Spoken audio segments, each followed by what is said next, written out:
Okay, so here's my quick guide to receiving plants through the post. There's a few things to look out for and a few things that could possibly go wrong, but that you can easily put right.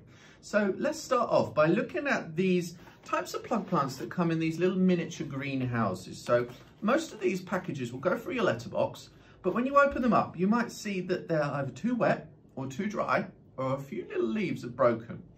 Not the end of the world. So what to do if your plants are a little bit wet? So begonias, they're very succulent. They can sometimes sweat in the packaging if it's very warm weather or they've been in the post a little bit longer than we hoped.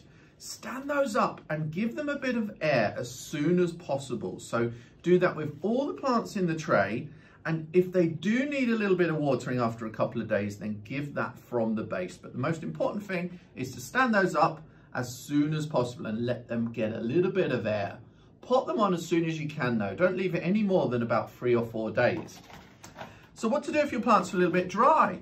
So sometimes when you receive plants in the post, they might well be dry because they'll have been in the post a little bit longer. In the case of things like geraniums, they tend to be a bit more of a dry plant anyway, so you won't get the condensation that you get with begonias, for example. If they are dry, it's really simple. Stand them upright in the packaging and give them a little drink of water at the base. In terms of potting on your plugs, so you want to do that as soon as possible. So don't leave it any more than 4 or 5 days. Pot those on into little yogurt pots, module trays, or 7-centimeter containers. So here's a strawberry that I potted on earlier. When you pot those plants on though, in the case of something like a bedding plant or patio plant like this geranium here, it will often start to flower when it's very young. But that plant is actually, it's not an adult, so it shouldn't be flowering yet. So unless you want the plant to put all of its energy into this fancy flower on a tiny plant, I would advise removing that flower and letting the plant create a branching framework and developing that root system below ground level. So your plants might sometimes be bashed around in the box and the courier company isn't always as careful with the plants as the nurserymen have been. If that happens, then you'll see that some stems are broken off here and there. Again, not ideal because it doesn't look attractive when you see that plant on your worktop when you've just unpacked it, but it's not the end of the world because where each of those stems are broken, 2 stems will grow in place. And this is almost like kind of pruning for your plants, and it creates more of a framework, which means more branching and more flowers as well. In fact, in gardens, every year in May, they do something called a Chelsea chop, where they actually cut plants down to ground level to make more branches, more compact growth, and ultimately more flowers.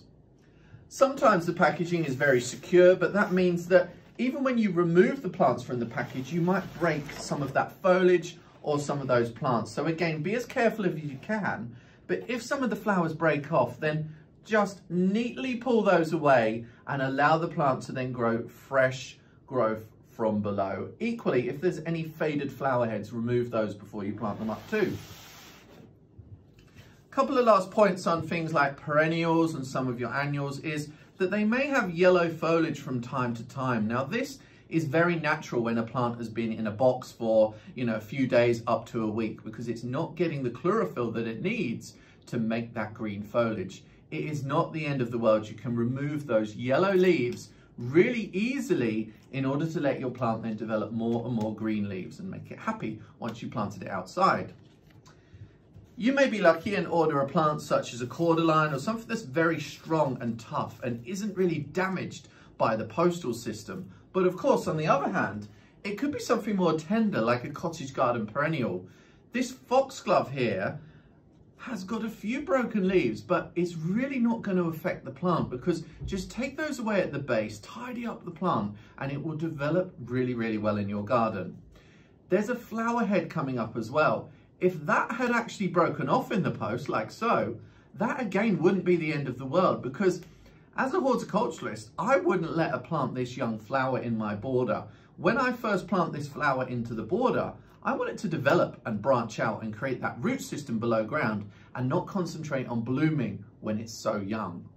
So I hope that gives you a little guide of what to do with your plants when you receive them by mail order. I know it is a bit of a leap of faith, and obviously we're relying on the delivery companies and the quality of the packaging, but we're always working hard to get that right. And if there are any problems, then give us a call and we will always sort those out for you. So hopefully you've learned something and it will go towards making you a better gardener when you're using your mail order plants.